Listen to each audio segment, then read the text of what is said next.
This video contains 3 case files. All locations, dates, and witness accounts are documented from real reports, inspections, or police records. Some details have been simplified for clarity. No conclusions are provided.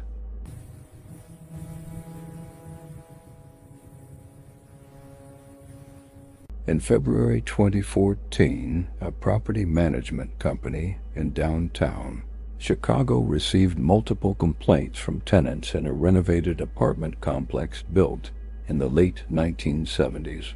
The complaints were minor at first.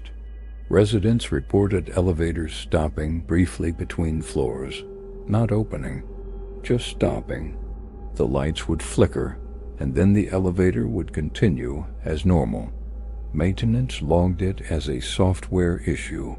2 weeks later, a tenant on the 7th floor submitted a different complaint. She claimed that when she exited the stairwell, she found herself in a corridor that did not match any floor plan provided by management. The walls were unpainted concrete, no carpet, no fire signage. The air was noticeably colder. Assuming she was disoriented, she returned to her apartment and emailed management. An inspection team was sent the following morning. They did not find the corridor. 3 days later, another tenant, this time a delivery driver, reported entering the same stairwell and finding a floor labeled 7.5 on a metal placard bolted into the wall. No such floor existed in city records. This time the corridor was documented. Photos show a long, narrow hallway with evenly spaced doors. All doors were locked. No numbers, no peepholes.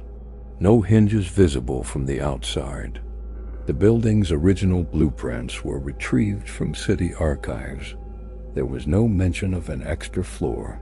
Structural engineers concluded the space should not physically exist between floors 7 and 8 due to load-bearing constraints.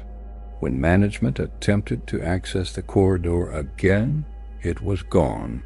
The stairwell now led directly from 7 to 8. Tenants were advised not to discuss the incident publicly. 2 residents moved out within the month. No further explanation was given.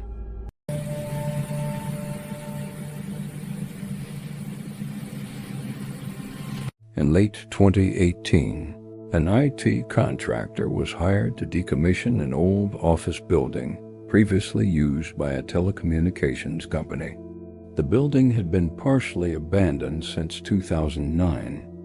According to the contractor's report, while tracing network cables in the basement, he found a locked steel door marked only with a faded yellow triangle. No text, no warning label. The door did not appear on any building schematics. Assuming it led to an old utility space, the contractor forced it open. Behind the door was a fully powered server room. The equipment was outdated but functional. Indicator lights were blinking. Cooling fans were running. The room temperature was carefully regulated. There was no record of an active power line supplying the room. The servers were not connected to the internet, but internal logs showed continuous activity data writes occurring every 11 seconds. No readable file names. No identifiable formats. The contractor contacted building management. They denied knowledge of the room. Later that day, a second contractor entered the room and reported hearing a low-frequency hum that caused nausea and pressure behind the eyes. He left after less than 5 minutes. An electrical audit found that the room was drawing power from a source that could not be traced to the building's grid. At 2:17 a.m. the following morning, all server activity stopped simultaneously. When inspectors returned, the room was empty. No equipment, no racks, no cabling.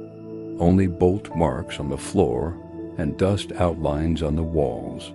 The steel door was still there, but it now opened into a concrete wall. The building was demolished in 2020. No public report was ever released.